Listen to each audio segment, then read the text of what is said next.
What's going on, guys? Just wanted to film a quick video. This is my 2000 4Runner Limited 4-wheel drive. So we got the 4X Innovations rear bumper. I did some modifications to it. At first it was sitting a little bit lower, and then I put it up higher right there. Just welded on a little bracket. Got the full-size spare tire.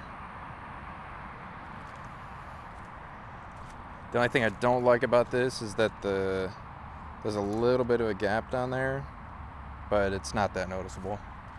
Reached out to the guy, and he basically said that it's really hard to manufacture bumpers like this because everyone's different.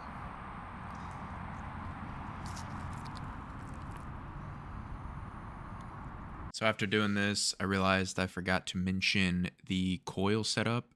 It is the OME 861 coils, and then I have a front range off-road adjustable Panhard bar, and I just need to get some extended rear bump stops, and then the rear should be locked in. We're also gonna have the Stealth Custom Series wrapped in a 315/70/17. I'm loving these tires. At first I had a Toyo AT3 and a load E. These are load C, and these handle a lot better. I'm able to, once I aired them down to like 30 PSI, they're really comfortable, and I'm liking them a lot. Also made a video about a custom outboard shock mount that I did.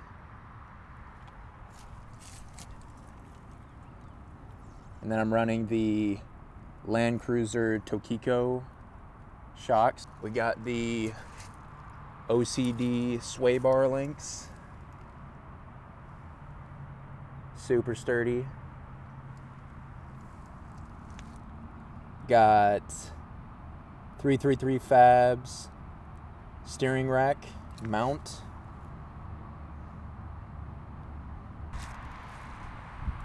Up in the front, we got the Trail Gear front bumper. Super cheap, super sturdy. Literally just got hit by somebody right here, and it barely did anything. Got the Badland 12,000, I believe, winch. Loving that, it looks really cool. In the front, we're gonna have the Corbeau seats. These are super nice. Makes the interior look a lot better. Pretty much stock in here. Besides that, still got the stock back seats, of course. Plenty of space back here. One of the best things about this build is the drawer system in the back. I had the help from my dad, who used to do carpentry a lot when I was a kid. He's had a lot of experience and has watched a lot of videos about it. So he was a lot of help to me, and still helps me with learning about wood stuff because I'm not really familiar with it. But we ended up using cabinet grade birch wood for most of it, and then plywood for the bottom. And then we used heavy duty drawer slides. I believe they're rated for 200 pounds each. So they're going to handle a lot more weight than really what I'm going to be putting in there.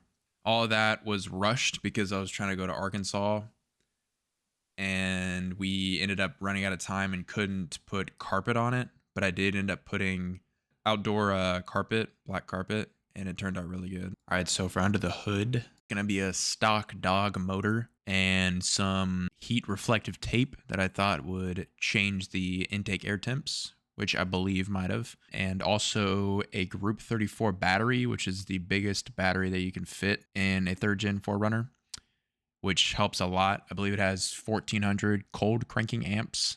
It has aluminum battery terminals, which spark on everything. I also have the CS144 alternator mod, which has raised my amperage by an extreme amount.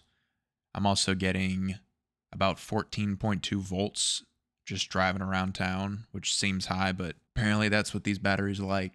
All right, guys, that's pretty much going to be it for this build. There's a lot of things that I missed. I've done the Tundra brake upgrade. I also have Radflo 2.5s in the front, which have changed a lot. It rides so much better with those. Originally, I had the OME 883 coils on just Bilstein shocks, and they rode so bad. I do not recommend anybody do that. If you have that, you know what I'm talking about. I need to put rock sliders on because as soon as I try to take it off-road and it bashes up against something, my body's pretty much destroyed. I also want to do 2.0 by 12 shocks in the rear, probably Radflows again, because the tunability is unmatched for the price. Shout out to Opt Off-Road. Jason up there, the owner, has been a lot of help with me on this build. Any questions I have about shocks, he's answered. I get most of my products from him, and if there's anything wrong with shipping or the quality of the product, he always helps me out. So shout out to him. Other than that, lighting, my headlights are pretty trash. They blind everybody. They are like off-road LED lights from AutoZone that are trash. So I'll probably do either DIY retrofit headlights or just buy them. I don't really want to buy them though because they're like $500. So maybe do a rear disc conversion in the back because I don't like messing with the drums. They're rusted and they take a lot of time to change when you got to change them. I definitely need to do gearing. I have the stock 410 gears on right now, and with 35s, 315s, they ride so bad. There's no power. It's always hunting for a gear. Driving in Arkansas at altitude, I would not recommend anybody, especially with a lot of weight. People were passing me constantly. My MPGs were terrible. My transmission overheated. They went up to like 230 at one point. So I had to get an auxiliary cooler that was even bigger than the one I have now. There's a lot of things I've done to this build. If y'all got any questions about anything, I would love to respond to it. This has been a build for about 2 years. I'm finally at a spot now where I'm comfortable to drive it. It had the transmission blow out on me because the previous owner let it get the pink fluid, which is a common problem in the forums that people talk about, and it just destroyed itself on the highway. So that was scary. There's a lot of things I can talk about. I'm probably gonna make more videos about this in the future.